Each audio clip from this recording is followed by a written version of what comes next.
مسئلہ یہی ہے کہ کیا یہ ایک مقدمہ ہے دو فریقین کے درمیان یا جمہوریت کا فیصلہ ہے؟ تو ہماری استدعا یہ ہے کہ یہ عدالت جمہوریت کا فیصلہ کر رہی ہے، دو فریقین کے درمیان مقدمہ نہیں ہے۔ اس میں اصل فریق پاکستان کی عوام۔ اچھا سر، وہاں پہ کوئی فیک آئی ڈی کے بارے میں بھی جج صاحبان سے کوئی ذکر ہوا، وہ کیا سین تھا؟ نہیں، میرے ذہن میں ایسا کوئی سوال نہیں ہے، کوئی فیک آئی ڈی کا۔ جیسے مشرف جلالی صاحبہ نے کہا ہے کہ جب یہاں جواب نہیں دے پاتے تو فیک آئی ڈی سے جواب دے دیا جاتا ہے۔ مجھے نہیں پتا یہ کیا مطلب تھا۔ دیکھیے، ان کا ایک سوال تھا کہ کیا ووٹ ڈالنا بنیادی حق ہے؟ میں نے اس کا جواب دیا، میں نے کہا آپ کی ججمنٹس ہیں، آپ نے بار بار کہا ہے کہ ووٹ کا استعمال ایک بنیادی حق ہے۔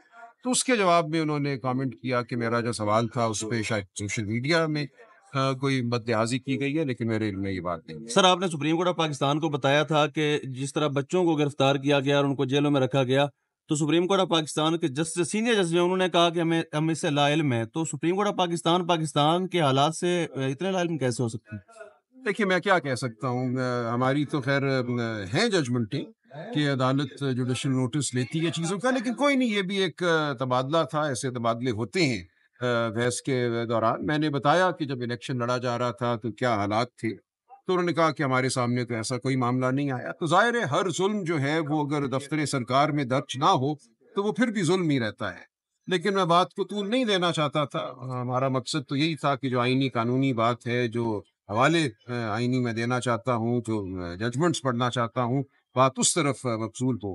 لیکن اس قسم کے مقدمات میں بالکل ایک گفتگو رہتی ہے عدالت کے ساتھ، جج صاحبان کے اپنے کچھ سوالات ہوتے ہیں، کچھ ان کے تبصرے ہوتے ہیں، تو یہ سب معاملہ ایک آئینی مقدمے کا ایک طرح سے حصہ ہے۔ اچھا سلمان اکبر اور راجہ صاحب، یہ جو کیس ابھی چل رہا ہے مخصوص نشستوں کا، یہ کتنا طویل ہو سکتا ہے؟ مزید کتنے آپ دلائل دیں گے؟ کب دیکھیے، تک میں یہ تو کل فیصلہ ختم اس کر پہ دوں گا انشاءاللہ۔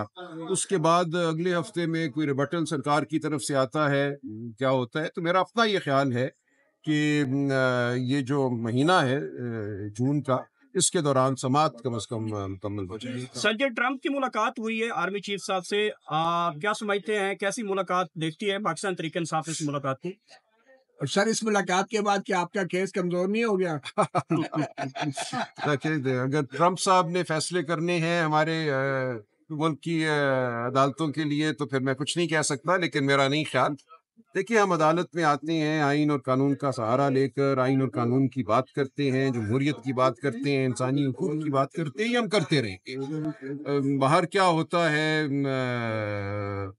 فرشتے کیا سوچتے ہیں، ہمیں اس سے کوئی غرض نہیں ہے، ہم بہرحال اپنی بات کرتے رہیں۔ سر، خان صاحب کی طرف سے یا پی ٹی آئی کی طرف سے کوئی واضح موقف نہیں لیا گیا اس ملاقات کے بارے میں، اور خاص طور پہ ایران پر اسرائیل کے حملے کے حوالے سے کیا کہیں گے آپ؟ دیکھیے، پی ٹی آئی کی طرف سے بالکل موقف لیا گیا ہے۔ خان صاحب سے آج کل ملاقات مشکل کر دی گئی ہے، اس لیے گفتگو اس طرح سے نہیں ہو پا رہی۔ ان کا موقف ہر معاملے پہ کچھ تعطل سے سامنے آتا ہے، لیکن پی ٹی آئی بالکل اپنا موقف دے چکی ہے۔ ہم اس جارحیت کے خلاف ہیں، ہم ایران کی عوام کے ساتھ کھڑے ہیں۔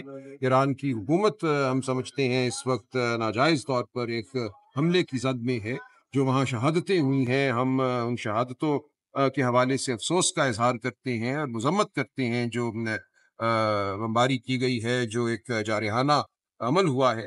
تو ہم متفکر بھی ہیں کہ اس کا خطے کے امن پر کیا اثر ہوگا۔ یہ تمام معاملات سامنے ہیں، خان صاحب تک جو معلومات پہنچتی ہیں، جب گفتگو کا موقع ملتا ہے تو وہ اپنی رائے ضرور دیتے ہیں۔ سر، یہ جو احتجاج ہوا تھا امریکہ میں، جس کی پی ٹی آئی نے بھی حمایت کی تھی، آپ کے خیال میں یہ احتجاج کامیاب رہا ہے امریکہ والا؟ دیکھیے، میں پچھلے 4-6 دنوں سے اسی مقدمے میں بالکل مشغول ہوں، میرا کوئی خاص رابطہ باقی معاملات کے حوالے سے نہیں ہے۔ مجھے نہیں پتا کہ کامیاب کیا ہوتا ہے احتجاج، اور کب احتجاج ناکام ہوتا ہے۔ لوگ اپنی بات کرتے ہیں، ہمارا اس حوالے سے پاکستان میں کوئی فیصلہ نہیں تھا، کوئی مشاورت نہیں تھی۔ جو کچھ امریکہ کے شہریوں نے کیا وہ انہوں نے اپنے طور پہ کیا، تو میں اس بارے میں اور کچھ نہیں کہہ سکتا۔